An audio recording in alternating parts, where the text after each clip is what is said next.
Hello everyone, I hope you all are fine. आज हम 11th accountancy के अंदर जो हमारा फर्स्ट चैप्टर है meaning and objectives of accounting, उसके मल्टीपल चॉइस क्वेश्चन सॉल्व करेंगे। ये चैप्टर हम पढ़ चुके हैं सारा, तो आज उसी के बेसिस पर हम इसके कुछ मल्टीपल चॉइस क्वेश्चन जो है वो सॉल्व करेंगे। देखिए, फर्स्ट क्वेश्चन है, इन अकाउंट्स के अंदर रिकॉर्डिंग इज़ मेड ऑफ। जो रिकॉर्डिंग की जाती है वो किसकी की जाती है? ओनली फाइनेंशियल ट्रांजेक्शन्स की, ओनली नॉन फाइनेंशियल ट्रांजेक्शन्स की, financial as well as non financial transactions, personal transactions of the proprietor. ये कहता है अकाउंट्स के अंदर रिकॉर्डिंग जो है वो ओनली फाइनेंशियल ट्रांजेक्शन्स की जाती है, या नॉन फाइनेंशियल ट्रांजेक्शन्स की जाती है, या फाइनेंशियल और नॉन फाइनेंशियल दोनों की जाती है, या प्रोप्राइटर जो है उसकी पर्सनल ट्रांजेक्शन्स की जाती है। तो हमने स्टडी किया था कि अकाउंटिंग के अंदर हम उन्हीं ट्रांजेक्शन्स को रिकॉर्ड करते हैं जो फाइनेंशियल नेचर की होती है। फर्स्ट का राइट आंसर क्या होगा? ओनली फाइनेंशियल ट्रांजेक्शन्स की जो फाइनेंशियल नेचर की ट्रांजेक्शन्स होती है उन्हीं को ही हम अकाउंटिंग में रिकॉर्ड करते हैं। सेकंड क्वेश्चन है, Ghanshyam is a furniture dealer. जो घनश्याम है वो फर्नीचर में डीलिंग करता है। Which one of the following will not be recorded in his books. उसकी बुक्स में क्या रिकॉर्ड नहीं होगा? ठीक है, देखो फर्नीचर डीलर है, वो फर्नीचर में डीलिंग करता है। परचेज ऑफ टिम्बर ₹50,000, उसने टिम्बर परचेज की 50,000 रुपये की। Sofa set worth ₹40,000 taken to his home. Sofa set जो कि 40,000 का था वो अपने घर ले गया।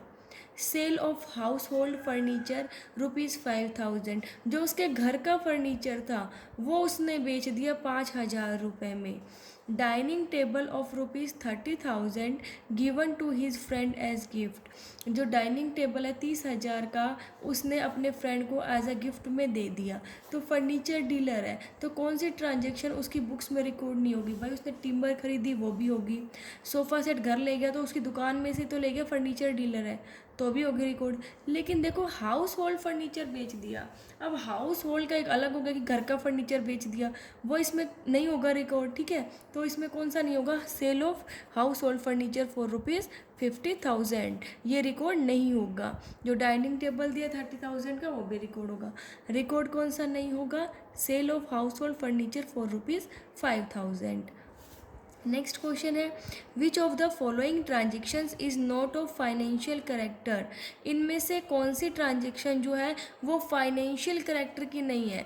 मतलब ऐसी ट्रांजेक्शन जिसको हम मनी में एक्सप्रेस कर सकते हो। Purchase of assets on credit, उधार पे उसने एसेट्स परचेज किए तो इसको हम कर सकते हैं मेजर मनी में। Purchase of asset for cash, cash में एसेट्स परचेज किए।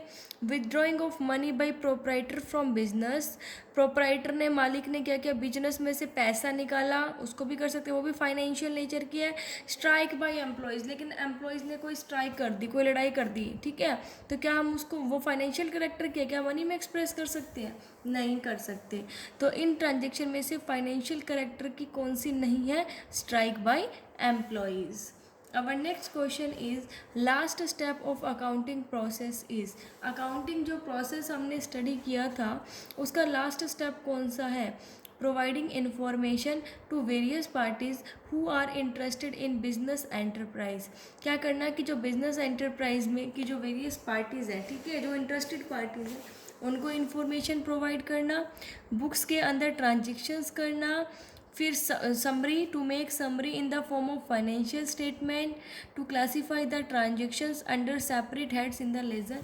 लेजर में ट्रांजेक्शन को क्लासीफाई करना, तो सबसे पहले हम आइडेंटिफाई करते हैं, फिर रिकॉर्ड करते हैं, फिर क्लासीफाइंग करते हैं, समेराइज करते हैं, एनालाइज, इंटरप्रिटेशन करते हैं, लास्ट में कम्युनिकेशन। तो लास्ट स्टेप क्या होता है?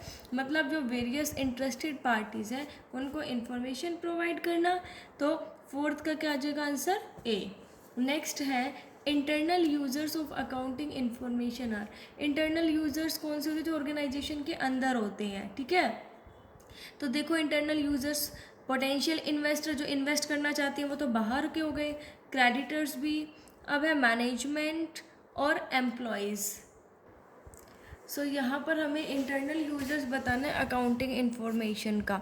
सो देखिए ये एम्प्लॉयज़ जो है ये कई जगह हम इसको इंटरनल यूज़र्स में काउंट करते हैं, ठीक है, कई जगह एक्सटर्नल में। आपकी बुक के अंदर इसे एम्प्लॉयज़ को इंटरनल यूज़र्स में काउंट कर रखा है, ठीक है। सो सॉरी एक्सटर्नल यूज़र्स में कर रखा है बुक में, ठीक है। लेकिन जो एम्प्लॉयज़ है वो मैनेजमेंट के अंदर होते हैं, ठीक है, इंटरनल होते हैं। और उनका जो वो उन्हें अकाउंटिंग इन्फॉर्मेशन क्यों चाहिए होती है, जजमेंट करने के लिए, क्योंकि रेमुनरेशन उनका उन्हीं चीज़ों पर डिपेंड करता है। लेकिन अगर आपकी इस बुक के हिसाब से देखें तो यहाँ पर जो एम्प्लॉयज़ है उसको एक्सटर्नल यूज़र्स में काउंट किया, तो इंटरनल यूज़र्स कौन सा हो जाएगा, मैनेजमेंट, ठीक है। अगर आप इंटरनल यूज़र्स एम्प्लॉयज़ भी कर देते तो आपका गलत नहीं होगा। नेक्स्ट है external users of accounting information are. Accounting information को एक्सटर्नल यूजर्स जो है अकाउंटिंग इन्फॉर्मेशन के कौन है, रिसर्चर्स वो भी एक्सटर्नल है, गवर्नमेंट वो भी एक्सटर्नल है, पोटेंशियल इन्वेस्टर्स वो भी एक्सटर्नल है। तो इसका आंसर क्या हो जाएगा, all of the above. Next है external users of accounting information are not. इनमें से अकाउंटिंग इन्फॉर्मेशन के एक्सटर्नल यूजर्स कौन से नहीं हैं, लैंडर्स नहीं हैं, ऑफिसर्स नहीं हैं, एम्प्लॉयज़ और पब्लिक। सो देखिए एक्सटर्नल यूजर्स जो हैं वो हमें बताना है इसके अंदर कौन से नहीं। सो एक्सटर्नल यूजर्स लेंडर्स हैं, एम्प्लॉयज़ को आप मैंने बताया अभी कि इसके अंदर आपकी बुक के अकॉर्डिंग अगर हम करते हैं तो इसे एम्प्लॉयज़ को इसमें एक्सटर्नल यूजर्स में रखा है, बट कई जगह हम एम्प्लॉयज़ को इंटरनल यूजर्स में भी काउंट करते हैं, ठीक है। सो आपका गलत नहीं होगा ये क्वेश्चन। सो देखिए एक्सटर्नल यूजर्स कौन से नहीं हैं, ऑफिसर्स, ठीक है, ऑफिसर्स जो है वो एक्सटर्नल यूजर्स नहीं होते। नेक्स्ट है which of the following is not A limitation of accounting. इनमें से अकाउंटिंग की लिमिटेशंस कौन सी नहीं है, बेस्ड ऑन अकाउंटिंग कन्वेंशंस। जो अकाउंटिंग है वो अकाउंटिंग कन्वेंशंस पर बेस्ड होती है, सही बात है, ये लिमिटेशन है। कौन सी नहीं है हमें ये बताना है, एविडेंस इन लीगल मैटर्स, ये लीगल मैटर में एज ए एविडेंस काम करती है, तो क्या इसकी लिमिटेशन बता रहा है, ये तो इसकी एडवांटेज बता रहा है। Incomplete information, omission of qualitative information, तो इसकी लिमिटेशन कौन सी नहीं है, evidence in legal matters. Next question है which one of the following is not an objective of accounting. इनमें से कौन सा अकाउंटिंग का ऑब्जेक्टिव नहीं है, to provide information about the assets liabilities and capital of the enterprises. Assets liability और capital की इंफॉर्मेशन प्रोवाइड करना। नेक्स्ट है to provide information about the private assets and liabilities of the proprietor. जो proprietor की है private assets और liabilities उसकी information provide करना। To maintain records of the business, business के रिकॉर्ड्स मेंटेन करना। To provide information regarding the profit and loss of the enterprises, और जो प्रॉफिट एंड लॉस है उनकी इंफॉर्मेशन प्रोवाइड करना। सो क्वेश्चन क्या था कि अकाउंटिंग का कौन सा ऑब्जेक्टिव नहीं है। सो कौन सा ऑब्जेक्टिव नहीं है कि जो प्रोप्राइटर है उसके पर्सनल एसेट्स और लाइबिलिटीज़ की इंफॉर्मेशन देना, ये नहीं है।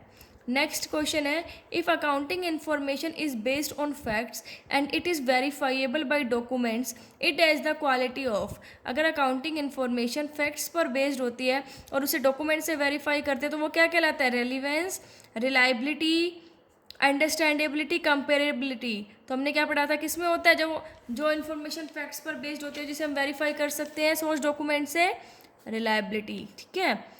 नेक्स्ट क्वेश्चन है bookkeeping is mainly concern with. Bookkeeping किससे रिलेटेड होती है, recording of financial data, financial data को रिकॉर्ड करने से related. Designing the system of summarising the recorded data, recorded data को समराइज करती है। Interpreting the data for internal and external users, data को इंटरनल और एक्सटर्नल यूजर्स के लिए इंटरप्रेट करती है।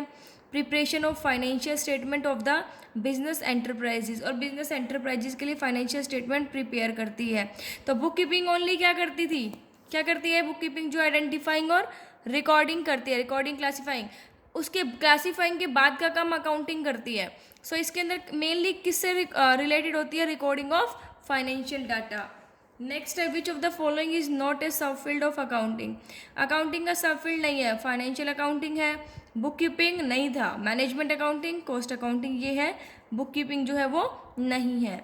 नेक्स्ट है which of the following is the most relevant accounting information for taxation authorities. Taxation authorities के लिए सबसे इंपॉर्टेंट अकाउंटिंग इन्फॉर्मेशन कौन सी है? कैश बैलेंस फर्म का, बुक वैल्यू फिक्स एसेट्स की, credit sales of the year और profit generated during the year. देखो टैक्स जो है वो इनकम पर लगता है, उससे प्रॉफिट जो जनरेट कर रहे हैं एक साल में उसी के बेसिस पर वो टैक्सेशन जो अथॉरिटी है वो टैक्स लगाएंगी। तो सबसे इंपॉर्टेंट इन्फॉर्मेशन क्या है? Profit generated during the year. Next question है, which of the following limitations of accounting state that accounting may be manipulated to conceal vital facts. देखो इनमें से कौन सी जो लिमिटेशन है अकाउंटिंग की वो ये बताती है कि अकाउंट्स को मैनिपुलेट किया जाता है, ठीक है, कुछ इंपॉर्टेंट फैक्ट्स को छुपाने के लिए। सो कौन सी लिमिटेशन शो करती है ये बात? Accounting is not fully exact, accounting exact नहीं है। अकाउंटिंग से विंडो ड्रेसिंग, अकाउंटिंग में lead to window dressing. Accounting ignore price level changes, accounting ignores qualitative elements. तो अकाउंट्स को मैनिपुलेट किसके अंदर किया जाता था? विंडो ड्रेसिंग के अंदर। तो इसकी लिमिटेशन क्या हो जाएगी? अकाउंटिंग में लीड टू विंडो ड्रेसिंग। सो ये आज हमने फर्स्ट चैप्टर के MCQ सॉल्व किए। आई होप आपको समझ आ गया होगा। Thank you. Stay safe, stay home.